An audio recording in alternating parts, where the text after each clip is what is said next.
Welcome to the Cactus Cast, your home for all things Arizona sports, by fans, for the fans. I am your host, Kevin Humphreys, joined by my co-host, Craig Humphreys. What's up, Craig? What's up? Great to be here. We are recording this Thursday, August 21st at 10 a.m., so if Ketel Marte tries to make another trip to the Dominican Republic between now and tomorrow night's game versus the Cincinnati Reds, we will not have coverage for that one. Craig, let's get into this podcast, our first podcast, by telling our audience a little bit what we want this podcast to be and what you're going to find here. So, for me, big Arizona sports fan, diehard. We've both been diehards our whole lives, and because of that, we've experienced a lot of pain and misery.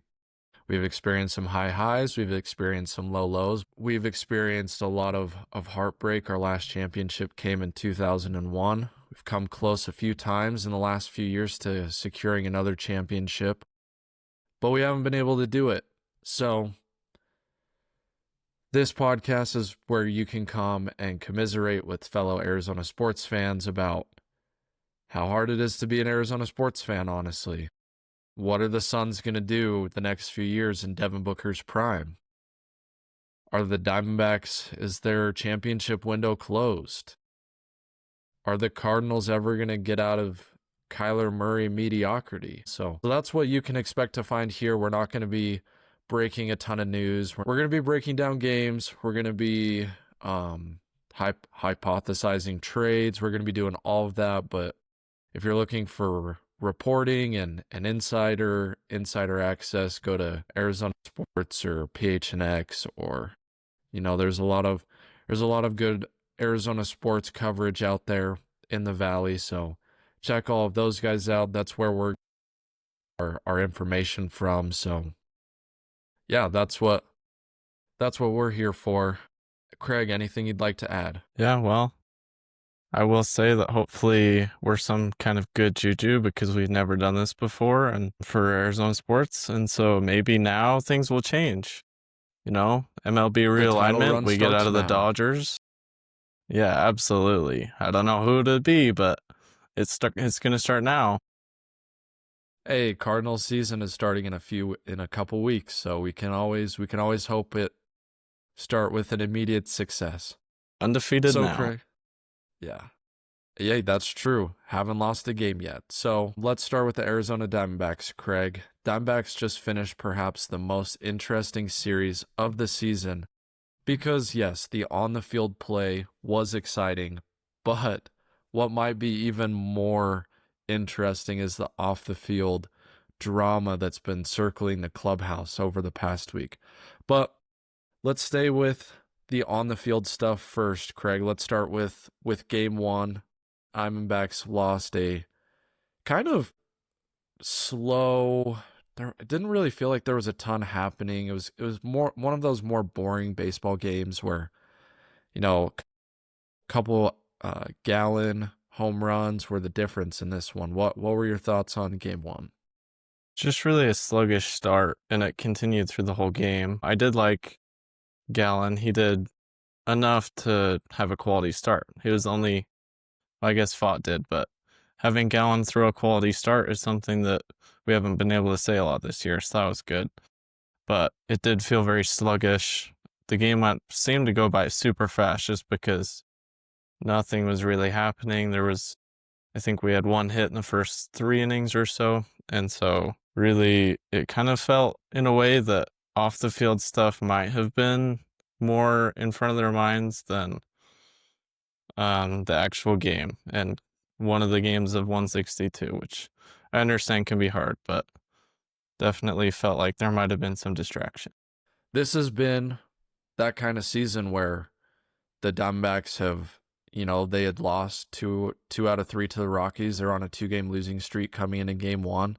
That's just who they've been. They'll win 4 in a row. They'll lose 5 in a row. They'll win 5 out of 6, and then they'll lose 6 out of 7. That's just who they've been this season, and they go through these like malaises. It's like every other week it's a different baseball team. And so it's no surprise that, this malaise, especially with the Ketel Marte drama and as we saw later, the frustrations mounting with the third base coaching and perhaps other coaching and front office narratives, I'll say. It did feel like there was a malaise on this team that they kind of snapped out of during Game 2. Craig, what did you like in Game 2 where the Arizona Diamondbacks won 6-5 against the Guardians? Well, what I really liked was Corbin Carroll and Alec Thomas being an absolute just amazing watch, with Corbin Carroll hitting 2 triples, Alec Thomas hitting a triple, and really just one of the most exciting plays of the game. And those 3 plays all scored runs and took us the victory. Rodriguez didn't pitch great, but he pitched length, and that was enough for us to win. Yeah. Andrew Saalfrank picked up his second save of the season, which, as we learned, leads the team currently. I believe Shelby Miller had more saves than Saalfrank before he was traded, but yeah, Saalfrank leads the team in saves right now, and he has 2. So if that gives you any type of idea how bad the Diamondbacks bullpen has been this season and will be probably the rest of the season. I mean, look no further than what's happened against the Rockies with the bullpen implosions. So now let's get to probably the pinnacle of the series, where yesterday Diamondbacks played well. Fott had a very quality start. He pitched 7 innings, gave up 2 runs, but Diamondbacks found themselves down 2-1 for most of the game. Craig, what were the vibes at the end of the 7th, 8th, and 9th innings and into extras? Well, kind of felt as if it was going to be another Arizona Diamondbacks game of losing tightly in a game that easily could have won if they put together a better offensive performance along with a good pitching performance, which never seemed to coincide. But by near the end of the game, it did kind of feel like it turned. And I think we talked about it before the 9th inning. Like, we're probably going to have some action here because that's what we've seen from the Diamondbacks in late inning games when they're down. And so we got that with the Gurriel homer. And at that point, it was, okay, are you going to really disappoint us? You're going to do this again where we tie it up and then have a chance to win in the bottom of the 10th when we held the runner stranded? I think we had done that a couple weeks ago, stranded the runner and then didn't win in the bottom of the 10th and then lost. And so really the vibes were kind of felt like the same thing, but it turned up and we won one of these games. It was awesome. Yeah, I would say just being able to win a close game and being able to hold a team to 2 runs through 10 innings was definitely something that I didn't see coming. The Guardians' offense is not great, and if you hold Ramirez in check, then you have a decent shot at winning is what we learned. But I believe I texted you at the top of the 8th inning or the bottom of the 8th inning where I said, this is 100% a game that we lose in the bottom of the 11th inning. And, we've watched 100-something games from this team so far this season. I believe 126 games so far this season.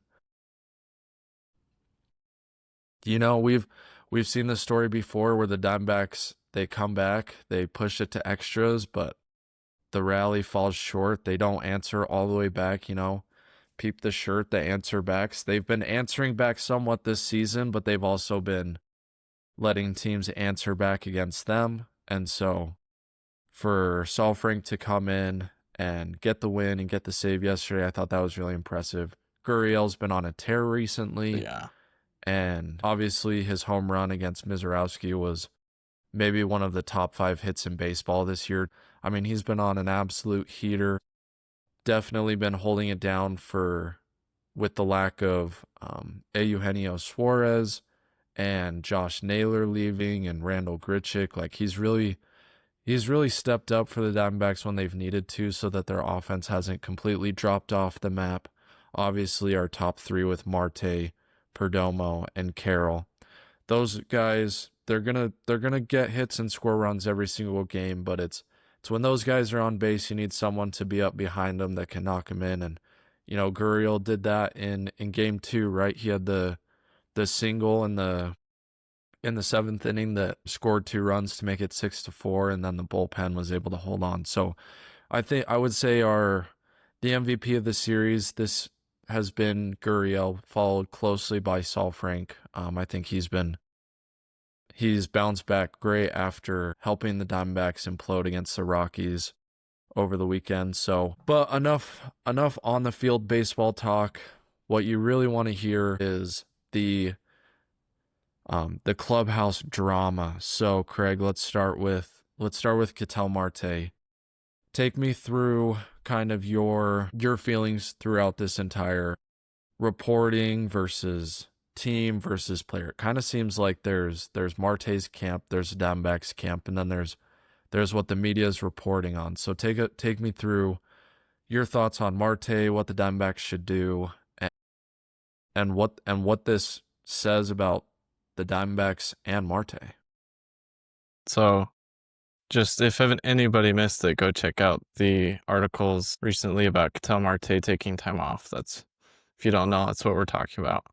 And so, yeah, what I kind of feel from this is, as you said, there are kind of different camps. We heard Perdomo, we heard Marte both address the media, kind of try and fan the flames, but it kind of feels like it's out there. And a lot of people have been throwing hate and shade at the reporter who came out with the article, but what I personally would think is the reporter would not put together that article.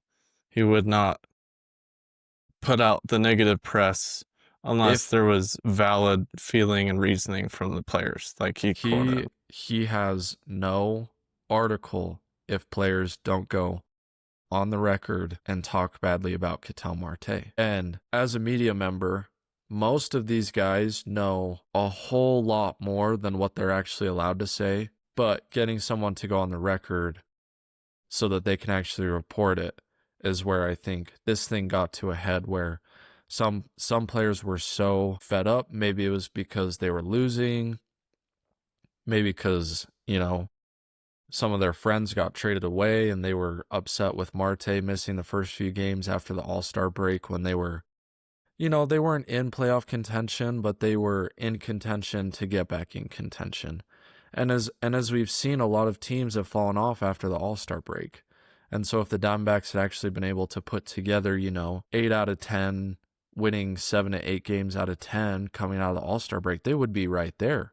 I mean, and obviously keeping Merrill and keeping those guys would have them in a better position than they were after. So I definitely understand the frustration of the players and the fact that they went on the record and said those things about Marte shows that, he kind of does have these diva tendencies, and maybe Torrey's been a little too lax and the organization's been a little too lax on what's been going on in the clubhouse. I mean, and you can point to the top. I mean, Torrey went on the radio hits with Burns and Gambo and in the media and has addressed it. And, he's admitted that Marte has sometimes been a problem. And he kind of hinted at that without explicitly stating that. And, Mike Hazen came on and did some interviews and has said the exact same thing, where he says his job is to put the best players on the field, but he's not blind to an imperfect clubhouse. And so I think obviously, Marte could have handled this situation better. If he did need time off, then I think there was a better way to handle it. I understand a guy only gets a couple days off after the All-Star break before getting back into the season. We all have jobs. We all want time off from our jobs. Like that's not a foreign concept to, I assume, 99% of our listeners out there. If you're a 1% sicko that never takes time off because you love work so much, I'm happy for you. But even though he gets to play baseball for a living, I'm sure he has days where he'd like some time off and spend time with his family. So, maybe he did deserve a time off. There was definitely a better way that he could have gone about it, for sure. But I think it really speaks to this overarching just vibe that's been in the clubhouse since the World Series, where the expectations and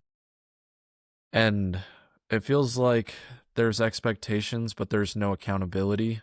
Not no accountability, but I feel like, if Marte was in a position where he felt like he could take advantage of the team. And honestly, the players that show up and don't take advantage of the team, they're upset they're upset because there wasn't that much accountability. That's my thinking, is that, if Marte had been held accountable from the start, this story probably never gets out. But the players probably, at least in my opinion, they were probably frustrated with how the situation was handled, and that's why they spoke out. Yeah. And I would also like to just go out and state, like, Ketel Marte is the best second baseman in baseball. Like, 100%. that's not really a debate, and it's widely acknowledged. And I love watching him play so much. And he's a great personality to watch out there. His mannerisms are super fun.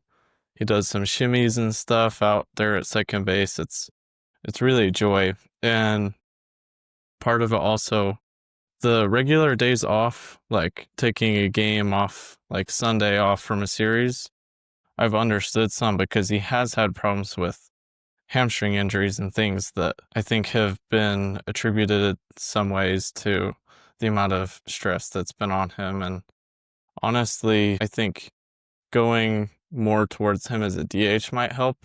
That's kind of another topic. But I will say, I do not want to chase Ketel Marte out of Arizona. I do not want him to make him feel unwelcome. I want him to maybe understand why some of the players are feeling that way and feel more along with them, and to hopefully correct some of these things. But at the same time, from an outside perspective, we don't know how it was with him and his family when their house was burglarized. That can be tough. And so when both sides trying to understand each other and I think communicate better with each other, I think this issue can be resolved and put in the past pretty quickly. I agree. Yeah, and as we'll get to in this next topic, there's just a lot of questionable decisions coming from inside the Diamondbacks clubhouse in general, and Ketel Marte is just one piece to this puzzle that's kind of unfolding. In 2023, it felt like we had the perfect clubhouse. Everyone was bought in. Everyone was held accountable, right? Everyone played Diamondbacks baseball. But, this year, it hasn't been Marte as much, but there's been a lot of players who have committed, errors, made poor decisions on defense, especially making more outs on the bases than normal for a Diamondbacks team. Not being able to play small ball the way that the Diamondbacks used to be able to play.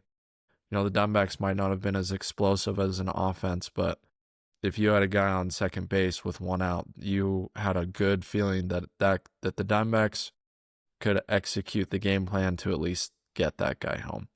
That hasn't been the case this year as much, and I think obviously a lot of that is on the players, but it seems like the message is falling on hard ears this year, and I think some of that has to do with the coaching. So that brings us to our next topic, where if you've been watching the Arizona Diamondbacks closely this season, you have, I'm sure, noticed some questionable decisions with runners at third base, stopping runners that should be Easily sent there. home and sending runners home that are getting thrown out. The Diamondbacks are third in the major leagues this year in runners thrown out at home. I believe the last two seasons they were in the tops of the MLB. So yesterday, Torey Lovullo, after an incredible win, decided to make a change at third base and relieve Shane Larkin of his third base duties. Larkin's still on the staff as an infield coach, but he won't be third base this year. And Craig, I think, Larkin obviously struggled, but this started at the beginning of the season, did it not? Oh yeah.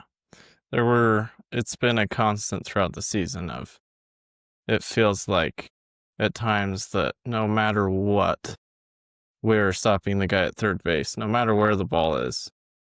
Unless it's like the most obvious, like the guy hasn't picked it up at the wall. But in so many cases, we've just been so much more conservative with no outs or one out at third base. And there have been some times where it's been okay because the guys have come home, but it feels like we've lost runs on not sending guys that would have easily made it, and then us not being able to get that guy home. And then also the other side, having them get thrown out. And it does feel like it's, especially recently, that Sean Larkin is second-guessing himself, and after a questionable call of holding, he'll send, and then both will turn out against him. And so it's kind of a balance that has worked perfectly in the wrong side, it felt like. Yeah, and just going back, when he was made the third base coach, I mean, it was perceived as a questionable hire at the time. He hadn't been a third base coach for, I think, almost a decade. So obviously there was going to be a learning curve there.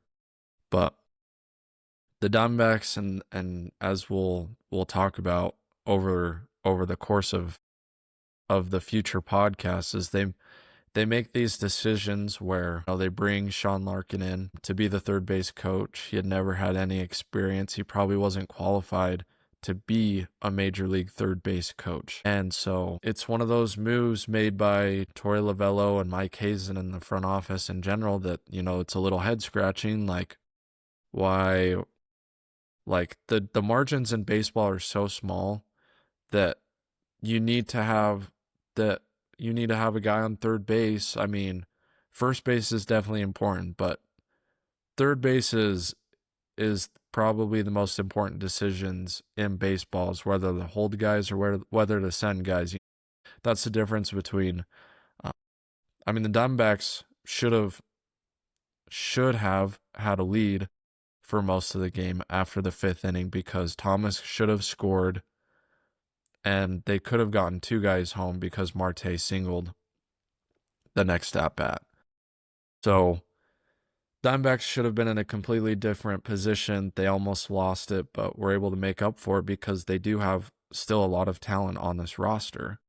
But it feels like the talent on this roster has not been coached up well, put in the best positions to succeed. And we can go back to the pitching coach. Obviously, the pitching development in the minor league systems for the Diamondbacks has been called into question for years and years because of perceived inability to develop pitchers. We brought in a new pitching coach this year. It's been mixed results after getting rid of Brent Strom. There were lots of coaching changes this offseason, and I'm not really sure that the Diamondbacks nailed it. Yeah.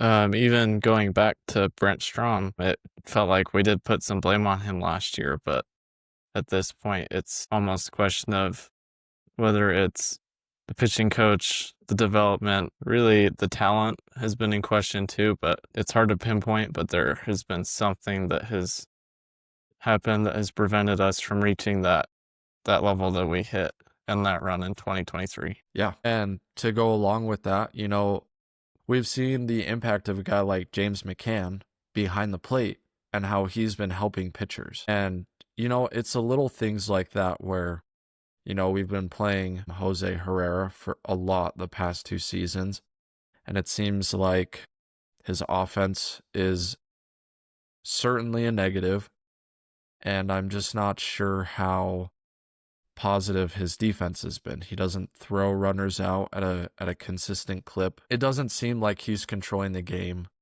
behind the plate like McCann has done. And now we have a big decision to make coming up. Gabriel Moreno's finally healthy, and we have to decide, do we we can't send Herrera back down to the minors. So is Herrera's time as a Diamondback, is that over? I mean, they've brought up Adrian Del Castillo, who I believe they can send down again and make that easy, but Del Castillo is one of their lefty DHs, and now with Pavin Smith back, that does make him a little more expendable, but they can send Del Castillo down. They can DFA McCann because he only has 5 weeks left until he's a free agent, and they still have control over Herrera. But I mean, Craig, like, if we're going into next season and Herrera is the number 2 catcher behind Moreno, I'm not feeling very good about our catcher depth if he's our number 2 next season. Yeah, and harping again on Herrera's his abilities, he has been fairly consistent in some ways of being able to move runners over, being able to drive in a guy home from scoring position, but also you just look at the overall stats and it feels like he's done better, but he's still hitting like under 200 right now. And so it's kind of the question of what benefit is he bringing us compared to playing a guy like Del Castillo or a guy like James McCann. And in the past, we've opted to keep Herrera. We had Tucker Barnhart last year, who wasn't like anything super special, but made a difficult decision. We opted with Herrera, and it felt like at that time it was because of Zach Gallen and because he had such a good bond. But now that James McCann has kind of taken over that, I'm wondering, what is it, the relationships he has with the staff, the GM, the players, or is it his actual performance that has kept him and might keep him? Yeah, and it's just one of those things where, if the Diamondbacks had had a different third base coach, if the Diamondbacks had had a different pitching coach, if the Diamondbacks had had a different backup catcher for a lot of the season, could we be in the mix for the wild card right now? Even in spite of all the injuries that we've suffered at pitching, despite being sellers at the trade deadline, it just seems like the Diamondbacks are close to being a good team, but there's places on the margins where they can improve. And whether that's coming from ownership and Ken Kendrick and not willing to pay for a good third base coach or a good pitching coach, or, if Torey Lovello and Mike Hazen just made the wrong decisions in hiring guys that they felt were qualified, but turns out they aren't the best coaches. Obviously, you and I are not qualified to be baseball coaches, but I think we are qualified to say that, there's places around the margins where the Diamondbacks could have been better this season. And if they had been better, they could be right there with the Mets. They could have pulled out a few more games and been right there competing for the wild card spot, still with, Eugenio Suarez, Josh Naylor. I mean, heck, even if you had sold some of those guys, but kept Kelly and kept Naylor at the deadline, I mean, they could be in the wild card hunt right now. So it's just, as a Diamondbacks fan and as an Arizona sports fan, I mean, that's just the life that we live, is that we feel like we're fighting against ourselves just as much as we're fighting against the other teams around our leagues. Yeah, absolutely. So with all that being said, Craig, let's get back to the topic at hand. What do you think the Diamondbacks are going to do at the catcher position? Personally, I think that they're going to stick with James McCann.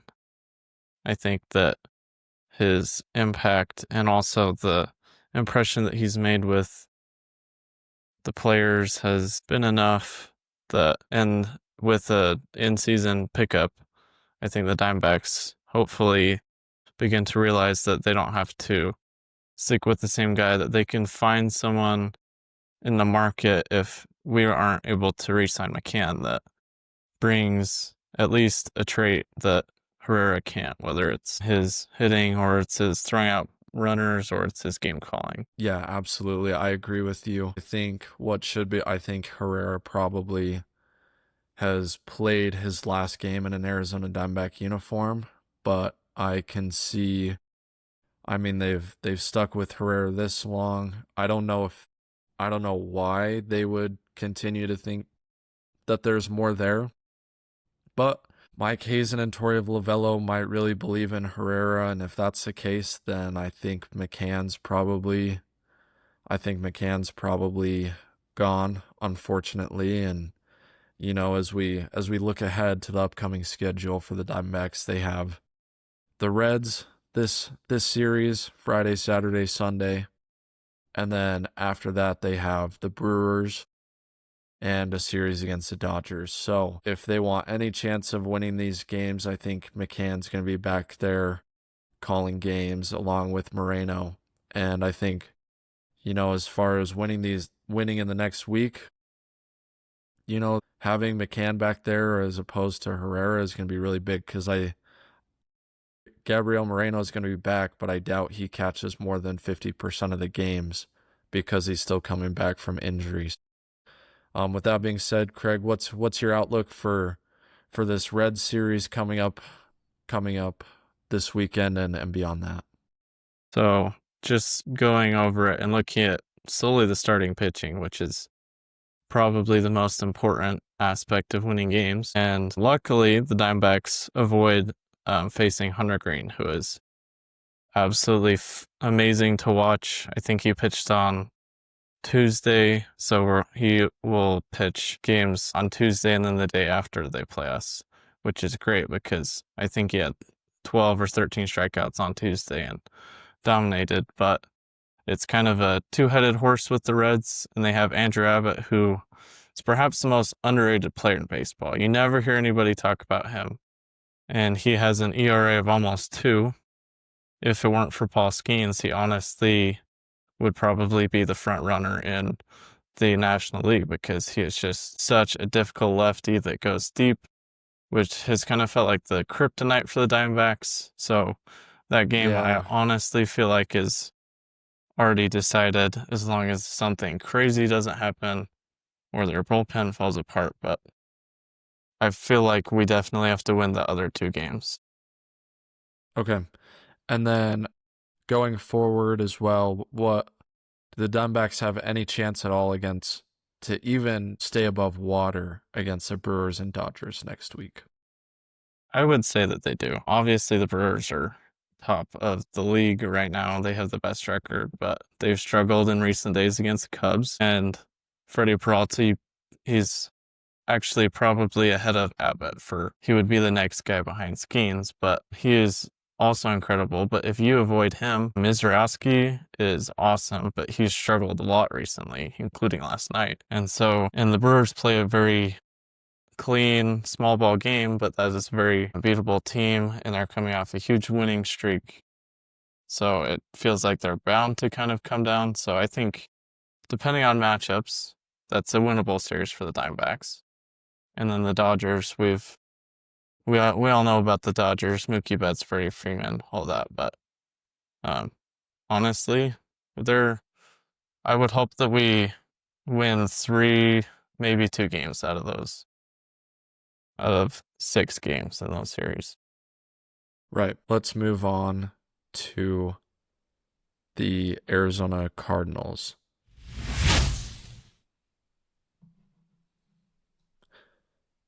Craig, coming up this weekend, the Cardinals play their last preseason game against the Raiders. They showed decently well in their first preseason game. Kyler Murray obviously had the interception that was pretty bad, I would say, as far as interceptions go. That one was one of the more confusing passes we've ever seen Kyler Murray throw. Next week, they played against the Broncos. None of the starters played. They got shellacked by the Broncos. So it's preseason. The results don't matter. But what are you hoping to see Saturday night in the Cardinals game versus the Raiders? Really, if the starters play, I would hope just to see another step forward, and to play more clean. Obviously, Murray had the pick, but move the ball similar to how they did against the Chiefs. But play cleaner than they did against the Broncos all around, and just make it somewhat enjoyable to watch, even though it's preseason, and just really give the fans some excitement to go into the season with. Yeah, absolutely. I don't think it's been decided whether they play the starters. I'd at least like to see Kyler and Marv and McBride out there a little bit just to see them click. Definitely don't need to see any starters play past the first quarter. But I would love to see the Cardinals come out and show that they're ready for the first week of September, and that they're going to come out to a fast start this season because they need to. Last season if they had started a little stronger, they probably could have made a push for the playoffs. And in the NFL, just about half the teams in the league make the playoffs, and so missing out on the playoffs is, something the Cardinals have done the last few seasons, and that kind of pushes us into our next topic, which is the three biggest storylines heading into this season. Craig, the Cardinals have been outside of one playoff appearance where they started the season undefeated and were one of the best teams in football for the first half, and then kind of died, for lack of a better term, at the end of the season. Cardinals have been really mediocre with Kyler Murray. I think the record with Kyler Murray in the lineup is about 500. So for me, my biggest storyline is this Kyler Murray's last season? Are we, he's about he's about the 13th to 17th best quarterback in the league, according to most NFL experts. Are we done being mediocre in Arizona after this season? Is this Kyler's last season? Yeah, well, I definitely think there's a good chance with that, especially if the kind of mediocrity, as you said, continues. There's definitely a lot of stakes for this season, and so changing the narrative this season is kind of feels like what it's going to have to take for Kyler Murray to get an extension or to continue to be an Arizona Cardinal, especially for having as large of a contract for kind of what he's valued at this point. Yeah, absolutely. And I think the Cardinals paid him to be a better quarter because they thought he was gonna still improve, and obviously with the knee injury that slowed him down, and last season was more up and down Kyler. If he goes out and balls out this year and proves that he's still a franchise quarterback, then 100%. I hope he's on the team. He's really fun to watch when he's going well. The Cardinals defense, which brings me to my second point, is the defense has been a bottom half defense, honestly a bottom third defense for most of Kyler's time as a Cardinal. So if Kyler can get the help that he needs from the defense, the Cardinals can win 10 to 12 games this year. There's no doubt in my mind. They definitely have the pieces on offense to be a top 10 to 12 offense in the league. Kyler has to show that he's able to lead fourth quarter drives and win games, because that's honestly what it comes down to. Every game in the NFL is a coin flip game, and if you have the quarterback who can go down in the last 6 minutes of a game, and whether it's, run the clock out and play prevent offense well to preserve a win, or go down and take the lead in the last 5 minutes of a game, that's a guy you need. And, if the Cardinals had done that last season, they would have made the playoffs. And, this season, I think it's the same thing. The defense has to be better, has to put Kyler in better positions, but that's my second storyline is if the defense is at least average in the NFL, then it's all on Kyler. Then if the defense is good, then we can then we can look at the team holistically and see, well, what's holding us back. And I think there's reason to be optimistic, at least I felt, especially from last year, as they went through a stretch of really, really good performances from the defense. And it looked like they were a unit that was playing together, outperforming maybe their talent or what their expectations were. And I think that's what we expected when we got Gannon, is for the defense to really be an improving point and to be that together unit that almost outperforms their talent consistently and just outperforms expectations and levels playing field for the offense, really, as you said. Yeah. And then the last storyline obviously goes with the first two is, there was a lot of hype about Marvin Harrison Jr. last year. He was good last season, but he was not the elite top 5 pick, Jamar Chase, Justin Jefferson level receiver that, not that we were promised, but that we were definitely hoping for. When you take a receiver that high in the draft, you want him to be, a top 5 receiver in the league. And he definitely wasn't that last year. Reports out of Cardinals camp is that, he's stronger. He's been dominating. But then again, you see the video of Will Johnson just absolutely punishing him. So, that's where my last question lies. If the Cardinals are going to be a playoff team this year, Marvin Harrison Jr. has to be Maserati Marv. He has to be that guy. And I'm buying stock personally. I think the Cardinals, are going to be, if they're not a playoff team, I think they'll be at least over 500, especially with the Rams situation up in the air with Stafford. Yep. The Giants are always talented, but very injury prone. They have a lot of injury prone players. So if they're good, then they're going to be good, and if they're injured, they're going to be injured. And they're getting old. Their run started back in 2020. So this is a 5-year run for a lot of those Giants players, and they've played a lot of football, and they could just be aging out of their window, and so that leaves the Cardinals and a Seahawks team with Sam Darnold for the division. So I feel like the opportunity's there now that Stafford's not 100% healthy for the Cardinals to win 10, 11, 12 games this season. And a big part of that is Maserati Marv. And I'm buying stock that he's going to be that guy. Am I wrong for buying stock, Craig? I don't think so. I think, honestly, the talent was there. It's still there. It's obvious. That's why we picked him that high. And so for me, watching the games last year, it felt like him and Murray were not on the same page so much. That was really the thing that stopped them from being that highly dominant 1-2, the QB to receiver duo. And so another year, he has gone stronger, and surely he's gotten better.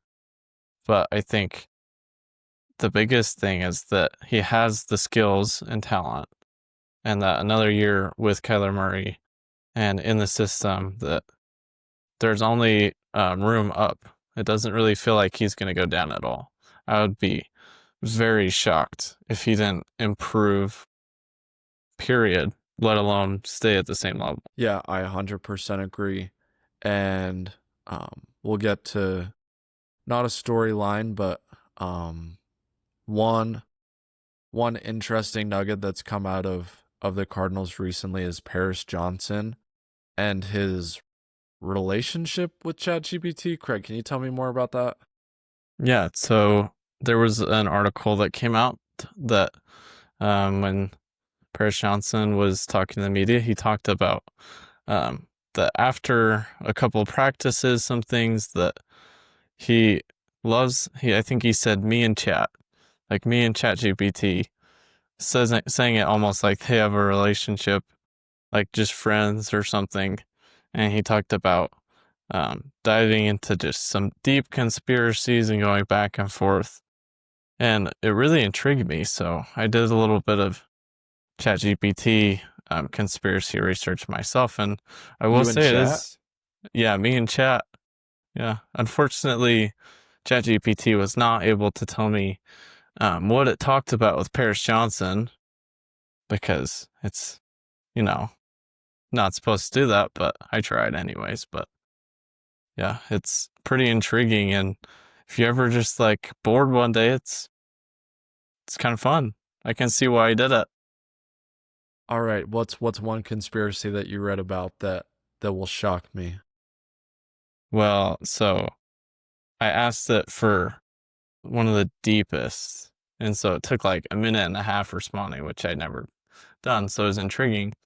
And so what it gave me two. So one was, it's called MK Often. If you've heard of MK Ultra, like the CIA back in 70s, it said it was like a cousin almost. Okay. And so the brief summary of MK Often is that the CIA did experiments with cult rituals. They did things with psychics, and just trying to figure out any of the crazy chaos magic stuff, the dark magic things that could give them an advantage in the Cold War. And so the conspiracy isn't that happened, because we know it happened, but the conspiracies revolve around that and things that, what did they figure out? And so, yeah, pretty intriguing. All right. We'll have to do a deep dive one of these days on MK Often. So that concludes our Cardinals portion of the podcast. We next week we'll come back with our game-to-game wins and losses for the Cardinals, and under the radar players that we're really excited to see. Will Johnson. So get ready for that. And now we're going to move to some college ball. Craig, the Arizona State Sun Devils, reigning Big 12 champs, surprised everyone last year. Flabbergasted. The Arizona Wildcats, expected to be a player for the Big 12 last year, did not live up to expectations. So, this year it's flipped. Arizona State's coming in with lots of expectations. They're the top-ranked Big 12 team, number 11 in the country. Sam Leavitt is the best quarterback in the Big 12.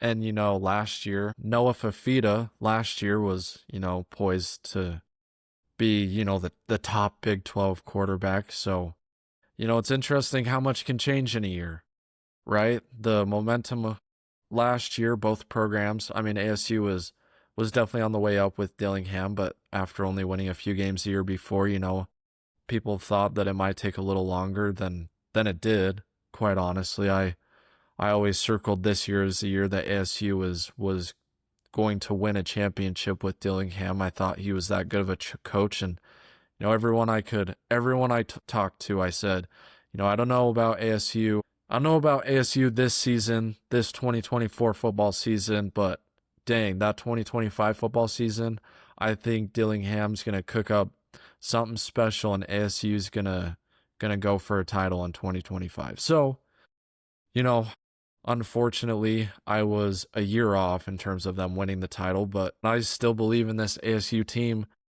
And so with that introduction, we're going to get into just a quick preview. Next week, we'll dive a little bit deeper into college football with the week 1 matchups. But Craig, let's get into some ASU and U of A win totals. Starting with ASU, they're projected to win 8.5 games this season, according to a few sports books. So let's start with ASU. What do you see for the Arizona State Sun Devils this season? Okay, so initially I kind of felt my thoughts drifted to them losing Cam Scatterbo, and so him being one of the top Heisman finishers, I kind of, in my mind, and the inconsistency in the Big 12 kind of said, well, maybe it feels like things don't go as well this season, that they don't turn as the way that they did last year. They don't get as hot. But looking at their schedule, so they start the first 3 games, Northern Arizona, Mississippi State, and Texas State. And from what you would expect, those would all be easy wins. And then I looked at the back half of their schedule, and I saw some teams that I think they should, one being Arizona, that they should probably win fairly handily as you can in the Big 12. And so I think they didn't lose enough that they will fall to those teams. And I think that they're coached well enough, that Leavitt's good enough, that they're going to have a season similar to last year where they go 9-3 or 10-2. I'm going to say 9-3. Yeah. So I agree with everything you said. I think the first 3 games this season, if they're not 3-0, then it's time to sound all the alarms, push the panic button, right? Their next stretch after Northern Arizona, Mississippi State, and Texas State, at Baylor versus TCU, at Utah versus Texas Tech. Now, I think that's the toughest 4-game stretch on the schedule and quite possibly in the Big 12. I mean, you play at Baylor and at Utah, who, if I had to create a tier for the top 3 teams in the Big 12 this season, I think it's ASU, Baylor, and Utah, I think, are the top 3 teams. But not by much. The Big 12 is anyone can lose to anyone on any given Saturday. So, but if I had to power rank the teams, I would put those 3 at the top. So having Baylor and Utah is tough. TCU's sneaky because Josh Hoover can spin it. And then in November, they also play at Iowa State, who is always consistent. I mean, you can just pencil Iowa State as an 8-4 to 9-3 team with their history. So there's definitely 4 losable games on the schedule, but I think I can find 8 wins that they should win, and then they just have to go at least 1-3 to get to 9. So I'm definitely over on this team. I think Sam Leavitt's awesome. If Tyson is back and is healthy all season, I think those 2 could be a top 5 quarterback receiver combo in the country. I think they're still going to be able to run the football okay. But yeah, with Leavitt and Tyson, and sounds like Arizona's defense is playing very well in fall camp right now. So with all of that coming into the season, I think ASU's definitely in the mix at the end of the season at 9-3 or 10-2 to win the Big 12. Now let's move on a more sour note to Arizona. Craig, Arizona returns Noah Fafita. T-Mac McMillan is on the Carolina Panthers. Their win total for the season is, I believe it's 5.5 wins. Arizona's win total is 5.5 wins this season. Are we going over or under? Well, I'm sad to say that I'm going to go with under. I would predict 4-8. That's what I'm going to go with. It's kind of a toss-up with any preseason predictions. Last year proved especially in the Big 12, we have no idea what's going to happen. But in terms of teams changing and improving, I feel like Arizona is a team that I can circle as one that I don't think is going to be able to make that jump, or is at least likely. And so somebody's going to have the losses. Somebody's going to have that poor season. And I think Arizona is one of those teams that I would put maybe at the top as most likely to not bounce back and to have that season. Yeah, I'm right there with you. I think, they start out with Hawaii and Weber State, 2 games that they can win. The next 2 games are against Kansas State and Iowa State. Both are losses. BYU's probably a loss. They could beat Houston, but I think Houston's on the way up. It's one of the teams that I'd go over on in the Big 12. And they'll hit their over if they beat Arizona. Colorado and Kansas, both games that they'll probably lose. And then Cincinnati, Baylor, Arizona State, all games that they will lose. So if everything goes right, maybe they can get to 6 wins, but I think that's the absolute ceiling for this team is 6 wins. If they somehow go over, I think that's a miracle. I'm with you. I think they're 4-8, maybe 5-7 if they can beat Oklahoma State and Houston or Colorado, but I just don't see the wins on the schedule. I'm a little surprised that after last season, Noah Fafita decided to stay at Arizona, and I would suspect that he will probably be in the transfer portal at the end of the season. So that'll do it for this episode of the Cactus Cast, the first debut episode. We hope you liked it. We hope you check us out in the future. If you're wondering where you can find us on YouTube, Spotify, Apple Podcasts, Instagram, Twitter, well, now X, but everybody knows, and TikTok. So really, anywhere you want to go, you can find us. Check us out. We're hoping to get better. We're hoping to have some fun stuff to talk about in the near future with football and then basketball starting up. And so if you're just wanting some place to have listen to a relaxed conversation about Arizona sports, come check us out. And I think that'll do it for us.